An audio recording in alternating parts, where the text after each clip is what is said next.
wedge that feels as nice as a fortune, but it'll last you many seasons. Are there any other questions? Yeah.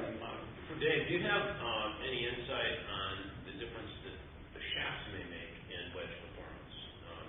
As far as the shafts you chose for this line and any of your research?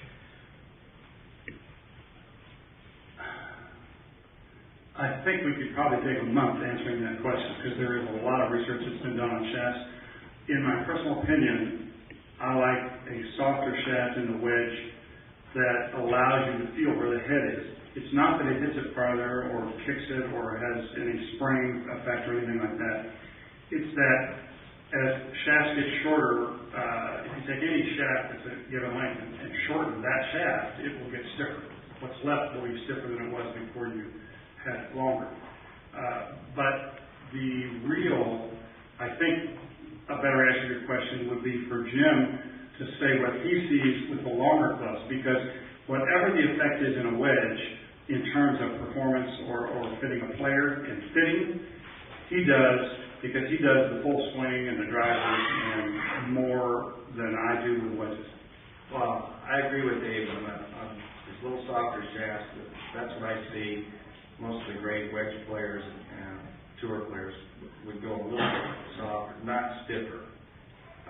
I don't know if you need any more comments on shafts because it is very complicated, and then it changes.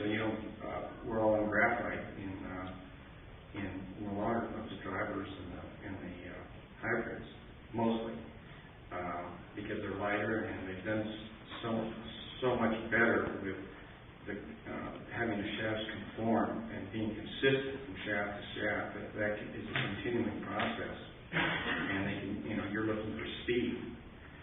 You're looking for consistency with the wedges, being able to hit the right distance every time, which takes a lot of practice. But I think the idea with the grooves is huge because amateurs are not changing their clubs every month like tour players are doing, or at least before, as Dave said, before the majors. And it's been very interesting to see what, at Augusta, what is happening there. I think probably every player will have a brand new wedge and, higher lofted wedges there because the greens are so fast and so hard. Same thing at the U.S. Open. And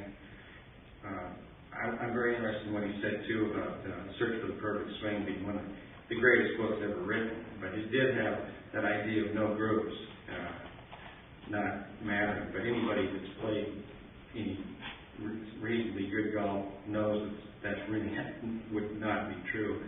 And then all the data that Dave's come up with, and other people as well. But absolutely, having grooves that are not going to wear out is a gigantic leap forward in technology. Yeah, I'm fond to say that really wedge technology hasn't changed in 50 years.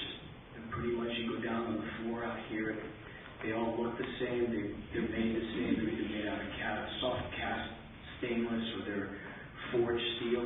Wedges have been until now the lowest tech category in equipment. Just take a look at where drivers are today and 25 years ago. Take a look at fairway woods today, 25, 30 years ago. If you take a look at wedges, our wedge, or take a look at the ones that are out on the floor and go back 40 years, they're pretty much the same. Jesse, there's actually, let me throw something in that's really interesting. You just thought of when Jesse said that. A number of you here are old enough to have tried the copper beryllium face wedges that came out a few years ago. We all tried them. They felt great. You take a brand new one out of the bag, out of the pro shop and hit it a few times. Fantastic. Fastest wearing material they ever put on the face of a wedge.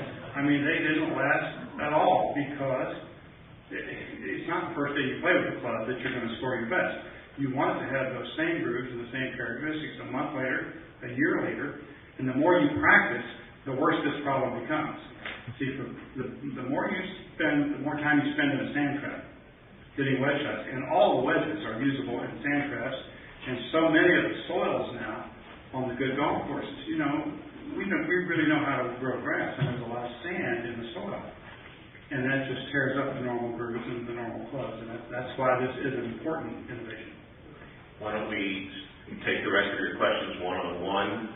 The fellows will stay for just a little bit. Again, Walter Rosenthal is here, Chairman, CEO, and founder of the company, and his partners, so feel free to come up and engage in conversation and on behalf of the company and all of its principals, and Jesse, and Jim, and Dave. I want to thank you for being with us today. Really appreciate your coming. Good wishes to you and yours for the coming year. Thank you.